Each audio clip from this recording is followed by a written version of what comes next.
All right. It's another Nerdy Virgin podcast. I'm using the nice microphone tonight. He's using the nice microphone tonight. Yes, indeed. I am. I am using the nice microphone tonight. And now I'm just listening to myself talk, which could be the theme of this entire podcast. I'm drinking right now hot water, and just hot water, trying to cut back a bit on the caffeine because when I have been drinking a lot of caffeine, it causes me to have a more overactive bladder. So I'm trying to cut back on that, and now that means that I can't enjoy any kind of food whatsoever. My idea of a cheat day now is having 4 pieces of toast with jam. That's me cheating. That's me being a bad boy.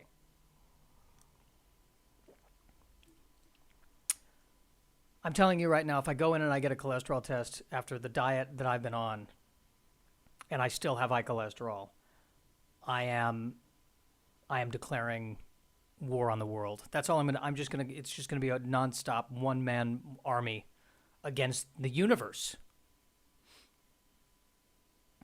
You think Masters of the Universe was a terrifying notion. Masters of the Universe. Skeletor wants to be the master of the universe. And my question is, let's say he becomes master of the universe. Well, now what? He's going to shape all of First of all, think how long it would take to actually visit all parts of the universe and be intimately familiar with all parts of the universe. It sounds like a lot. He's going to need, at the very least, some regional governors, right? Can you imagine the infrastructure of mastering the entire universe? He's going to be inundated. Hey, the galaxy number 438 is running low on funds. What do you mean? Low on? We just gave them a loan. I am the master of the universe. I just gave them a loan. How could they be running low on funds? Well, they invested a lot in NFTs, and the NFT situation has just crashed. Okay, well, I'm the master of the universe. I'll just make it so that the NFT doesn't crash. Well, if you make it that the NFT doesn't crash, then that's going to affect the corn futures over here, and they're going to crash. And then galaxies 4 through 27, they're going to be in trouble. I thought it would be different. When I became master of the universe, I thought it would be different. I really did. I thought I would be the master, but you know who the real master is? The universe is the master, and I am the servant. That's what I've learned. And then he is no longer the master of the universe, and he becomes content to own a small business with a garden in the back, and suddenly this is turned into the plot of Candide. There we go. Now this is a podcast. Multiple people have asked me, have you seen Doctor Strange and the Multiverse of Madness? Have you seen, Josh, Doctor Strange and the Multiverse of Madness? And I tell each and every one of them the same thing. I don't want to go to a theater right now. I don't. I'm done with theaters. I barely went before the pandemic, and now I've got my streaming services. I can wait a few months. I can go on TikTok where people have videoed the spoiler moments of Doctor Strange, and I can watch Doctor Strange in 3-minute increments. So I've got the general idea of what all the amazing twists and turns are in Doctor Strange. I am up to date.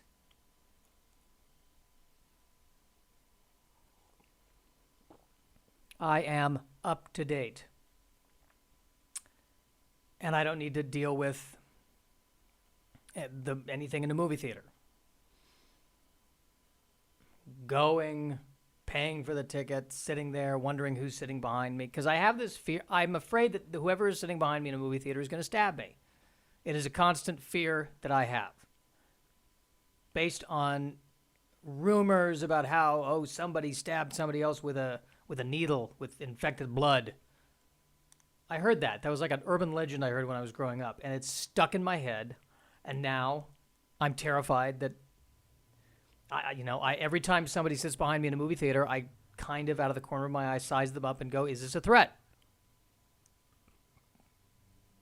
So no, I'm not going to go see it in the theater.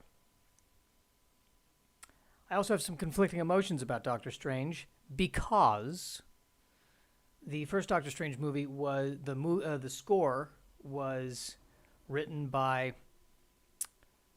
am I gonna massacre his name? Michael Giacchino? Is that what it is?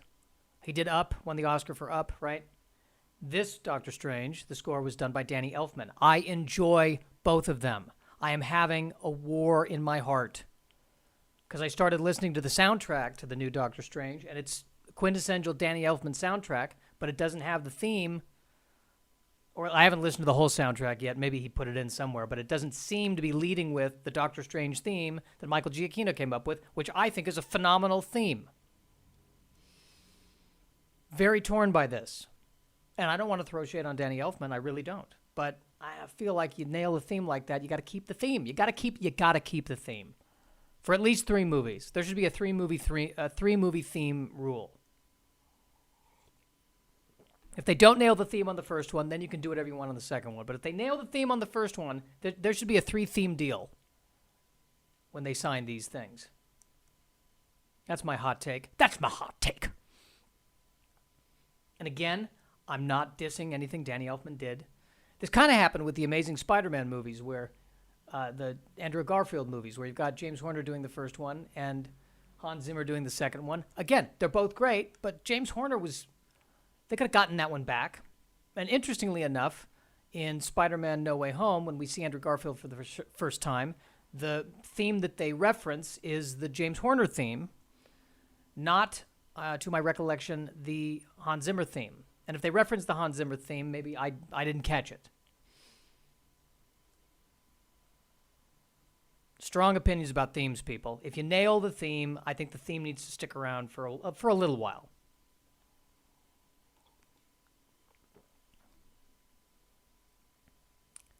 Feeling strongly about that. Feeling very strongly about that. I don't know how to feel about the whole coronavirus thing. I don't know what to do. I don't think I'm technically eligible for another booster shot. If I were eligible, I'd go get one. But at the same time, I was one of the first people to get the first booster. So we're coming up on 9 months here. I could go for a 4th booster, right?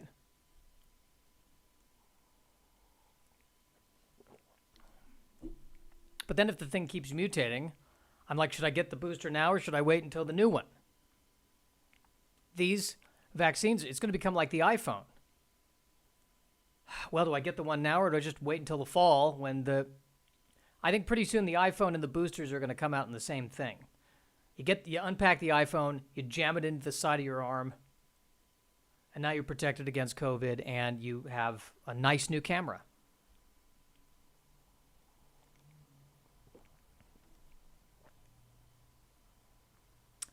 And everyone's complaining about, well, not everyone, but there's the urban legend, the other urban legend of the vaccine has a microchip in it. Good.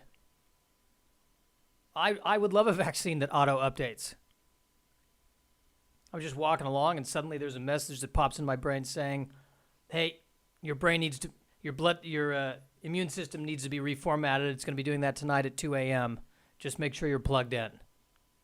Fantastic. Thank you.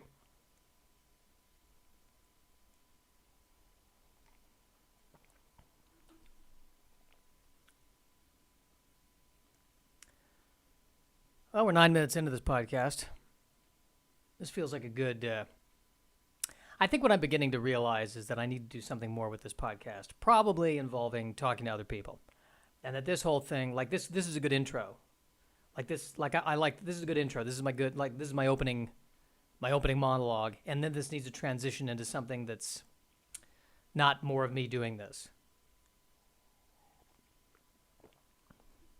I'm recognizing that. I am.